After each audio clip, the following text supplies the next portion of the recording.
Last year brothers ইউনিয়নের হয়ে খেললাম ঢাকা প্রিমিয়ার ডিভিশন। তো আফটার 1 ইয়ার তারা আমাদের এখন পর্যন্ত পেমেন্টের 75% ক্লিয়ার করেন নাই। ইভেন কি ওনাদের সাথে আমরা অ্যাগেন অ্যান্ড অ্যাগেন কন্ট্যাক্ট করার পরেও ওনারা কোনো রকম কোনো রেসপন্স করেননি।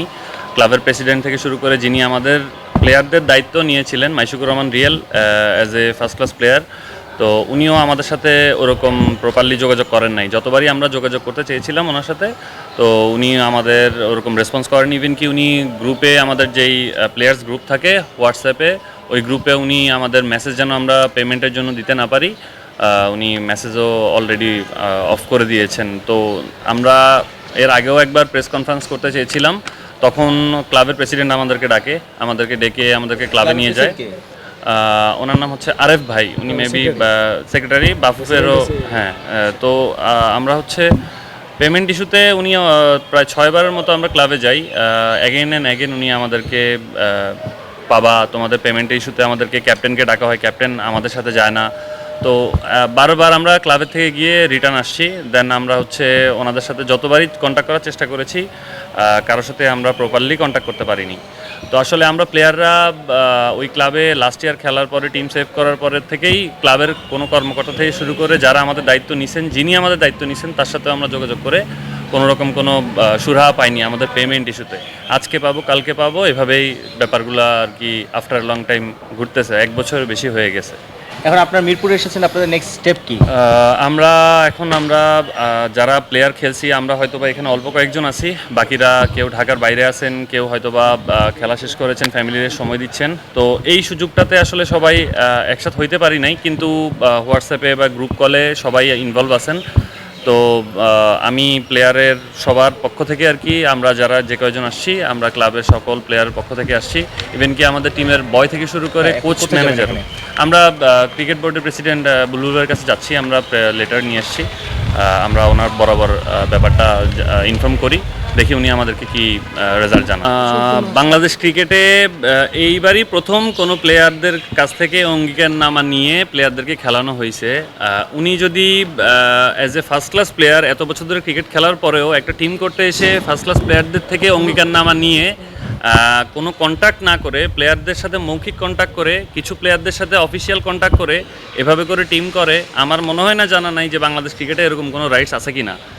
আর উনি যে অঙ্গীকারনামা সবাইকে প্রোভাইড করছেন, একটু কাইন্ডলি ওনাকে জিজ্ঞেস করবেন ইচ অ্যান্ড এভরি প্লেয়ারের অঙ্গীকারনামা ওনার কাছে আছে কি না। ওই টিমে 30টা প্লেয়ার খেলছে, 30টা প্লেয়ারের অঙ্গীকারনামা ওনাকে শো করতে বলবেন। আর উনি যে অঙ্গীকারনামা দিয়েছেন, বেশিরভাগই অঙ্গীকারনামাতে ব্ল্যাঙ্ক ছিল। সবার কাছ থেকে ব্ল্যাঙ্ক অঙ্গীকারনামা সাইন করছে। ইভেন কি সবার কাছ থেকে উনি সাইন করার নাই, অনেকের সাথে উনি মৌখিক কন্ট্যাক্টও করেছেন।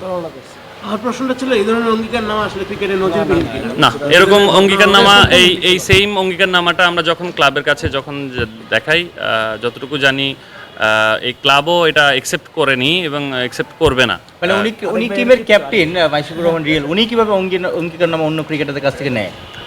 এই জিনিসটা আসলে আমার নিজেরও বোধগম্য নয়।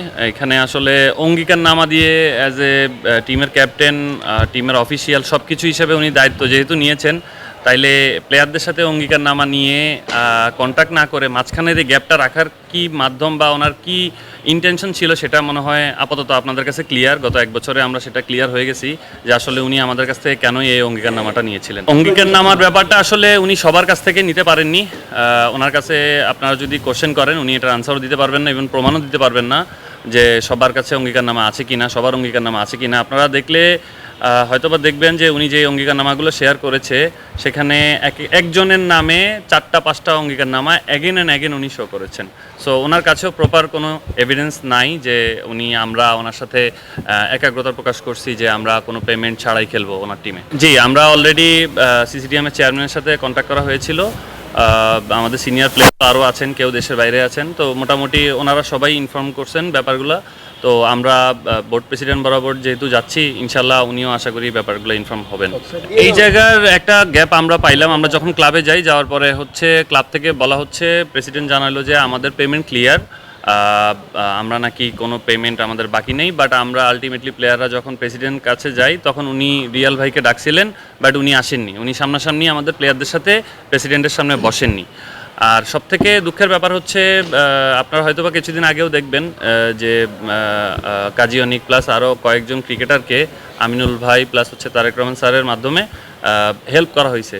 তো ওরা আসলে ফাইন্যান্সিয়ালি ওরা খারাপ অবস্থায় থাকার কারণে ওদেরকে আসলে হেল্প করা হয়েছে। বাট আমরা অ্যাকচুয়ালি প্লেয়ার, আমরা খেলে আমাদের লিগ্যাল টাকাটার জন্য ফাইট করতেছি, বাট আমরা স্টিল নাও কোনো প্রকার কোনো হেল্প পাইনি।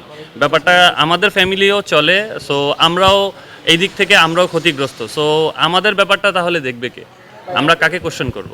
অ্যাকচুয়ালি আমাদেরকে বারবারই বলা হয়েছিল যে এই টিমটা ইশরাক ভাই সব কিছু করতেছেন। আলটিমেটলি আমরা এখন পর্যন্ত ইশরাক ভাইয়ের চেহারা পর্যন্ত দেখি নাই টিমের সাথে কারোর সাথে।